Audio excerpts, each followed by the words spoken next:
দেখুন, মানুষের প্রতিটি ঘটনা, প্রতিটি অভিজ্ঞতা এক বিশেষ শিক্ষা দেয়।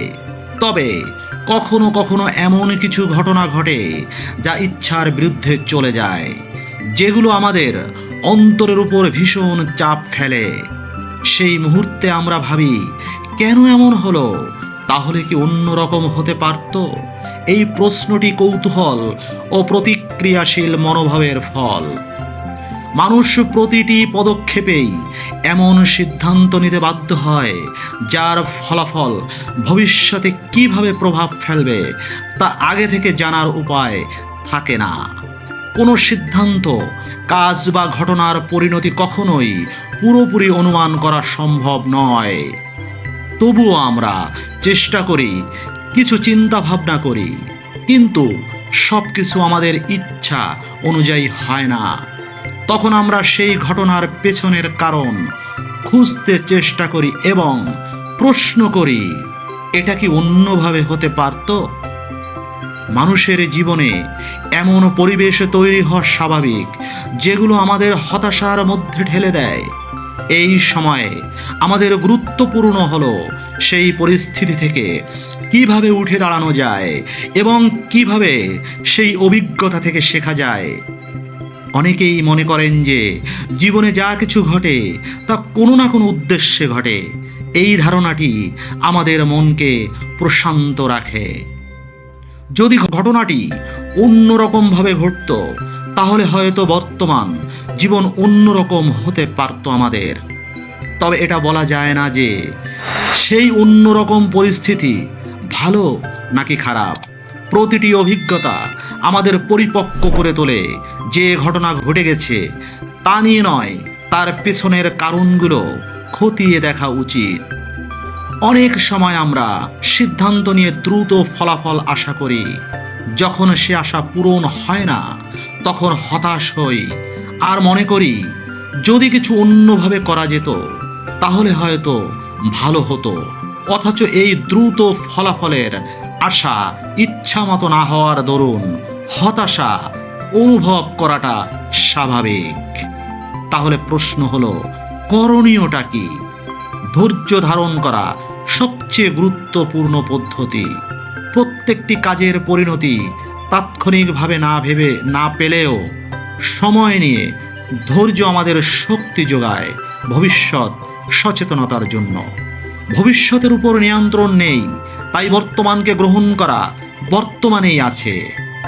ভবিষ্যতের জন্য অকারণে উদ্বিগ্ন নয়, বর্তমান সময়ে সর্বোচ্চ চেষ্টা থাকা দরকার। জীবন তো মসৃণ নয়, তবে ভবিষ্যৎ মসৃণতার জন্য সময়, ধৈর্য এবং অপেক্ষা দরকার, সেই সাথে শৃঙ্খল পরিকল্পনাও। মানুষের ইচ্ছা শক্তি সব কিছু সহ্য করার ক্ষমতা রাখে। সে প্রত্যেকটি বাধা সহ্য করে এবং নিজেকে বিকশিত করে। নিয়ম ও সমীকরণ মানে না সব কিছু। জীবন প্রায়ই আমাদের দেখায় যে কোনো নির্দিষ্ট সময় বা পরিকল্পনা সব কিছু হয় না। আমাদের নিজেদেরকে পরিবর্তনশীলতার সাথে নিয়ে যেতে হয়। ঘটে যাওয়া ঘটনা আমাদের মনোভাব ও চিন্তাকে ভীষণভাবে প্রভাবিত করে, তবে এই প্রভাবগুলোকে ইতিবাচকভাবে গ্রহণ করাই সবচেয়ে বড় গুণ। কিছু সঠিক সিদ্ধান্তের ফল অনেক সময় তখনই মিষ্টি হয় যখন সেগুলো অজানা থেকে আসে। আমাদের অনেক ভুলের পরিণতি কখনো সত্যকে জানার পর মিষ্টি হয়ে ওঠে। অবচেতন মনে কিছু সত্যের ধারণা ধরে রেখে এগিয়ে গেলে শেষে আপনি দেখতে পাবেন এর ফল কতটা মিষ্টি। না জানা বিষয়ে এক ধরনের স্বস্তি এবং চমৎকার গুণ থাকে, যা জীবনে শান্তি নিয়ে আসে। আমাদের এই কিছু গোপন সত্যের প্রতি দুর্বলতা মাঝে মাঝে মিষ্টি পরিণতি নিয়ে আসে। না দেখা সত্যের প্রতি আগ্রহ কখনো কখনো জীবনে সুখ এবং সাফল্য নিয়ে আসে। অজ্ঞতা মাঝে মাঝে সুখের রাস্তা তৈরি করে, যা পরে সত্যের আলোয় প্রকাশ পায়। এক সময় যখন সত্য খুলে যাবে, তখন আপনি দেখতে পাবেন তার ফলাফল কতটা মিষ্টি। যা আপনি জানেন না তা কখনো কখনো আপনার জন্য সেরা উপহার হতে পারে। পৃথিবীতে অনেক জিনিস আছে যা আপনি না জানলে অনেক সময় বেশি আনন্দ পাওয়া যায়। অজানা সত্যের প্রতি বিশ্বাস রাখলে তা সময়ের সাথে মিষ্টি ফল এনে দেয়। কখনো কখনো সব কিছু জানার চাইতে অজানা সত্যের সঙ্গে শান্তিপূর্ণ থাকা অনেক ভালো। কোনো বিষয়ে না জানাই কখনো কখনো সঠিক সিদ্ধান্তে পৌঁছানোর পথ হতে পারে। অজানা সত্যের প্রভাব কখনো মিষ্টি ফল আনে যা আপনি ভাবেননি। যখন আমরা কোনো সত্য জানি তখন আমরা অনেক শান্তিতে থাকি, পরে যখন তা জানি ফল মিষ্টি হয়। এই পৃথিবীতে কিছু অজানা সত্য আমাদের কাছে এক ধরনের আশীর্বাদ হয়ে আসে। না জানার মাঝে এক ধরনের সুখ থাকে যা সত্য প্রকাশ হওয়ার পর স্পষ্ট হয়। জীবন যুদ্ধে অনেক সময় অজানা সত্যের মধ্যেই প্রকৃত শান্তি পাওয়া যায়। যদি আপনি সব কিছু জানেন তবে কখনোই মিষ্টি ফল পেতেন না। অজানা সত্যের পরিণতি চিরকাল সুখের দিকে নিয়ে যেতে পারে। কিছু কিছু সত্যের গোপনীয়তা জীবনের প্রতিটি সমস্যার সমাধান এনে দেয়। জীবনে কখনো না জানাটা একটা আশীর্বাদ হতে পারে যা পরবর্তী সময়ে মিষ্টি পরিণতি আনে।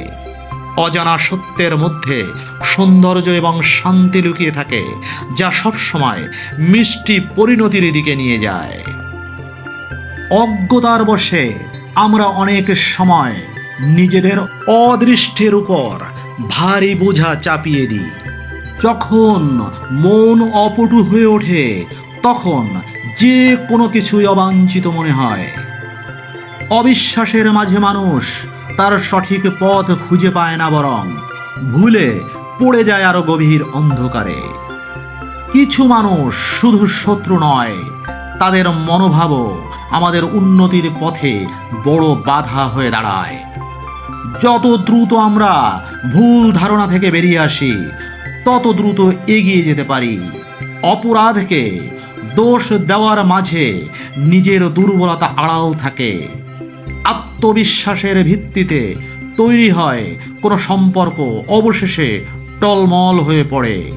প্রতিটি অদ্ভুত বিশ্বাস আমাদের সামনে একটি নতুন বাধা তৈরি করে, যেটি আমরা মেটাতে পারি না। প্রেম কখনো সম্পূর্ণ হয় না, এটি একটি অবিরাম সফর, একটি অনুভূতি, একটি সম্পর্ক যা আমরা প্রতিদিন নতুন করে আবিষ্কার করি। প্রণয়ের সবচেয়ে সুন্দর দিকটি হলো এটি দুটি হৃদয়কে একে অপরের সঙ্গে নাড়াচাড়া করতে শেখায়। তাদের মধ্যে ভিন্নতা সত্ত্বেও একে অপরকে গভীরভাবে বুঝতে পারে। প্রেমে পতিত হওয়া মানে হলো নিজের সব কিছু নিঃশেষ করা এবং অন্য ব্যক্তির মধ্যে নিজেদের পূর্ণতা খোঁজা। Motivational channel point 4। ধন্যবাদ।